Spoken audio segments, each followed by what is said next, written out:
Hello everyone. In this video we will discuss some algebraic identities and we will see how to factorize polynomial using these identities. algebraic identity है जो कि आपको बहुत अच्छे से learn करनी है. मैं factorization by using algebraic identities भी कर सकती हूँ. ये सब आपको लर्न करना है सारी आइडेंटिटीज़. अब नेक्स्ट मैं एक सम ले रही हूँ, जैसे कि अगर सम है मेरा 103 multiply by 108. Evaluate this without actual multiplication. मुझे यहाँ एक्चुअल मल्टीप्लिकेशन नहीं करना, मुझे आइडेंटिटी यूज़ करनी है. तो आपका फर्स्ट स्टेप हो जाएगा 103 को मैं लिख सकती हूँ 100 प्लस 3 और 108 को लिख सकती हूँ 100 प्लस 8. तो यहाँ अब आप ये देखो, यहाँ मैं ये वाली आइडेंटिटी यूज़ करूँगी. ये मेरी फोर्थ आइडेंटिटी है. x plus a multiply by x plus b is equal to x square plus a plus b bracket में x प्लस ए बी. तो मैं यहाँ ये वाली आइडेंटिटी यूज़ करूँगी. तो यहाँ मैंने लिख दिया, यहाँ x मेरा क्या है 100, a है मेरा 3 और b है मेरा 8. अब यहाँ मैं ये आइडेंटिटी लगाने जा रही हूँ. तो यहाँ मैं लिखूँगी 100 का स्क्वायर एक्स स्क्वायर, मतलब 100 का स्क्वायर. इसको मैं ब्रैकेट में लिख रही हूँ 100 स्क्वायर.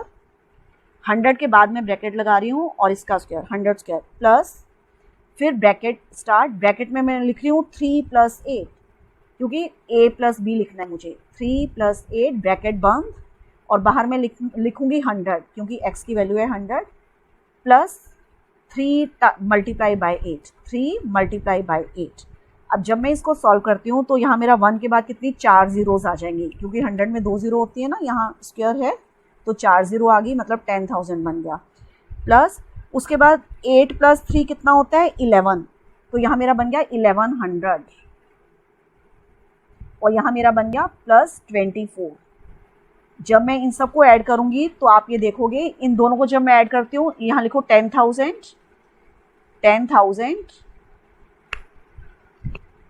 प्लस 1124. अब जब मैं इनको ऐड करती हूँ तो मेरा आंसर आ गया 1124. ये मेरा आंसर आ जाएगा 11,124. तो ऐसे मुझे अलजेब्रिक आइडेंटिटी यूज़ करके सम करना है. अब नेक्स्ट हमारा आता है, ये क्वेश्चन बहुत इंपॉर्टेंट है. 343 x cube minus 27 y cube. यहाँ मेरी आइडेंटिटी यूज़ होएगी x cube minus y cube. लेकिन ये तब यूज़ होएगी क्योंकि मैं इसको पूरा ऐसे लिख सकती हूँ 7x का होल क्यूब, क्योंकि 7 टाइम्स 7 49, 49 टाइम्स 7 343 होता है, और 3 टाइम 3 इज़ 9. 9 को 3 से मल्टीप्लाई करती हूँ तो 27. तो मैं 343 को लिख दिया मैंने 7, यहाँ फर्स्ट टर्म को लिख दिया 7x का होल क्यूब और सेकंड को लिख दिया 3y का होल क्यूब. तो यहाँ मेरी ये आइडेंटिटी यूज़ होएगी x cube minus y cube. इसका आंसर होता है x माइनस वाई, फिर ब्रैकेट में x square plus x y plus y square. यहाँ मैं यही यूज़ करने जा रही हूँ इज इक्वल टू x. यहाँ x मेरा क्या है, x मतलब फर्स्ट टर्म. x का मतलब ये नहीं है कि simple x means first term. तो यहाँ 7x माइनस 3y, इसको मैं ब्रैकेट में लिखूंगी. ये सारा मेरा ब्रैकेट में आ गया. नेक्स्ट मेरी ब्रैकेट आ गई 7x का whole square, 7x whole square,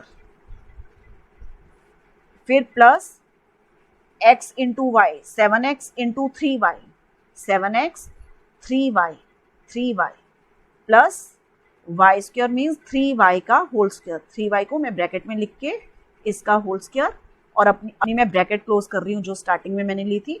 next step आ जाएगा 7x minus 3y bracket close.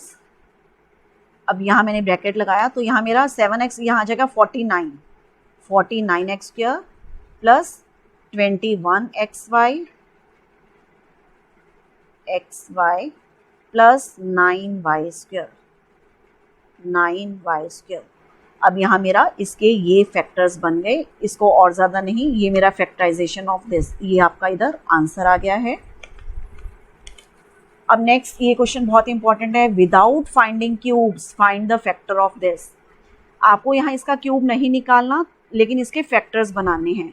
तो यहाँ आप देखो, हमने ये वाली आइडेंटिटी करी हुई है. ये आइडेंटिटी बहुत इंपॉर्टेंट है, ये बहुत क्वेश्चन में यूज़ होती है. जहाँ भी आपको क्वेश्चन इस टाइप का दिया हुआ है, यहाँ मैं ये आइडेंटिटी आपको बता रही हूँ if x plus y plus z is equal to 0, then x cube plus y cube plus z cube is equal to 3xyz. x means first term, यहाँ मुझे ये नज़र आ रहा है, मैं इसको कंपेयर कर सकती हूँ x cube plus y cube plus z cube. तो यहाँ x क्या है मेरा p माइनस क्यू, y है मेरा q माइनस आर, z है मेरा r माइनस p। जब इन तीनों को मैं ऐड करती हूँ x plus y plus z, इन तीनों को जब मैंने ऐड किया p minus q plus q minus r plus r minus 0, तो ये सब टर्म मेरी कैंसिल हो जाती है, क्योंकि ये p और ये माइनस p, ये माइनस q और ये प्लस q, ये माइनस r और ये प्लस r। इट मीन्स यहाँ मुझे इन सबको ऐड करके बन गया इज इक्वल टू 0। ये है मेरी कंडीशनल आइडेंटिटी। अगर x plus y plus z 0 है तो मेरा x cube plus y cube plus z cube 3xyz के इक्वल होता है। तो यहाँ मेरा ये 0 आ गया, तो यहाँ मैंने लिख दिया therefore p minus q whole cube plus q minus r whole cube plus r minus p whole cube is equal to 3 into x means 3 into p minus q into q minus r into r minus p। यही मेरा answer है इसमें। Very simple question but very important. अब एक हमारे exam में इस type के क्वेश्चंस आते हैं, जैसे कि यहाँ दिया हुआ है x plus 1/x is equal to √7। आपको वैल्यू निकालनी है x square plus 1/x square और x raise to power 4 plus 1/x raise to power 4। सबसे पहले मैं क्या करूँगी, क्योंकि मुझे चाहिए x square plus 1/x square, तो मैं कर रही हूँ स्क्वायरिंग बोथ साइड। जब मैंने इसको स्क्वायर करा तो यहाँ मैंने a plus b whole square वाली आइडेंटिटी लगा दी। ये हमें पता है a plus b whole square का आंसर होता है a square plus b square plus 2ab। तो यहाँ मैंने लिख दिया x square plus 1/x square plus 2x multiply by 1/x is equal to √7। √7 का होल स्क्वायर मीन्स 7। तो यहाँ मेरा x और x आपस में कैंसिल हो गए। तो नेक्स्ट स्टेप में मेरा आ गया x square plus 1/x square is equal to, यहाँ मैं लिख के दिखा रही हूँ आपको, x square plus 1/x square, x square plus 1/x square is equal to 7 minus 2। 7 minus 2 is equal to 5 is equal to 5। ये मेरा फर्स्ट पार्ट का आंसर आ गया। जब मुझे x रेज़ टू पावर 4 वाला सेकंड पार्ट चाहिए तो मैं कहती हूँ squaring again on both side. तो मैंने दोनों साइड फिर से स्क्वायर करा, फिर से मैंने a plus b whole square वाली आइडेंटिटी लगाई। तो यहाँ अब मेरा a क्या है x स्क्वायर। जब मैं आइडेंटिटी यूज़ कर रही हूँ तो ये मेरा बन गया x raise to power 4 plus 1/x raise to power 4 plus 2x square multiply by 1/x square, और 5 का स्क्वायर हमें पता है 25 होता है। तो यहाँ आ गया x raise to power 4 plus 1/x raise to power 4, और यहाँ मेरा x स्क्वायर और x स्क्वायर आपस में कैंसिल हो गया, सिर्फ 2 रह गया। और नेक्स्ट स्टेप में मैंने 25 माइनस 2 को मैंने इधर शिफ्ट कर दिया, क्योंकि मुझे 2 इधर नहीं चाहिए, मुझे सिर्फ x raise to power 4 plus 1/x raise to power 4 की वैल्यू चाहिए। तो ये कैलकुलेट करके मेरा यहाँ आंसर आ गया 23। ये बहुत इंपॉर्टेंट क्वेश्चन है। वन मोर हियर, अगर मैं लेती हूँ if a plus b plus c is equal to 0 find the value of a square by b c plus b square by c a plus c square by a b. तो यहाँ क्योंकि a plus b plus c is equal to 0 मुझे already दिया हुआ है, तो यहाँ ये मेरी कंडीशनल आइडेंटिटी है। If a plus b plus c is equal to 0 then a cube plus b cube plus c cube is equal to 3abc। यहाँ पहले मैं ये आइडेंटिटी लिखा मैंने यहाँ, फिर मैंने कह दिया divide both side by abc। जब मैं इसको डिवाइड कर रही हूँ दोनों साइड को abc से, तो आप सोच सकते हो अब नेक्स्ट स्टेप में मैं इसको ऐसे लिख सकती हूँ a cube divided by abc plus b cube divided by abc, ऐसे plus b cube divided by abc plus c cube divided by abc। मैं इसको सेपरेट करके भी लिख सकती हूँ इज इक्वल टू, यहाँ आप देख रहे हो abc और abc मैं कैंसिल कर सकती हूँ, तो यहाँ इज इक्वल टू 3, और यहाँ मेरा क्या कैंसिल होएगा, यहाँ मेरा क्या आ जाएगा, सिर्फ एक a कैंसिल होएगा, मतलब यहाँ 3 को कट करके मैं 2 लिख सकती हूँ, और यहाँ भी मेरा एक b कैंसिल होएगा, यहाँ कट करके 2 लिख दिया, यहाँ एक c कैंसिल होएगा और यहाँ कट के करके मैंने 2 लिख दिया। तो यहाँ मेरा बन गया a square by b c, a square over b c plus b square divided by ac और ca same thing, ac plus c square divided by ab is equal to 3। मुझे इसी की वैल्यू निकालनी थी, इसकी वैल्यू किसके equal है, 3 के इक्वल। तो ये हमारा बहुत इंपॉर्टेंट क्वेश्चन है। अब नेक्स्ट हम एक और क्वेश्चन लेंगे यहाँ। अब यहाँ मेरा पॉलिनोमियल है क्यूबिक पॉलिनोमियल पावर 3, इसका मतलब इसके मेरे 3 फैक्टर्स आएंगे। ये मुझे कैसे निकालने हैं? सबसे पहले आप देखोगे कि यहाँ मेरा ये मैंने हिट एंड ट्रायल से पहले मैं एक फैक्टर निकालूंगी।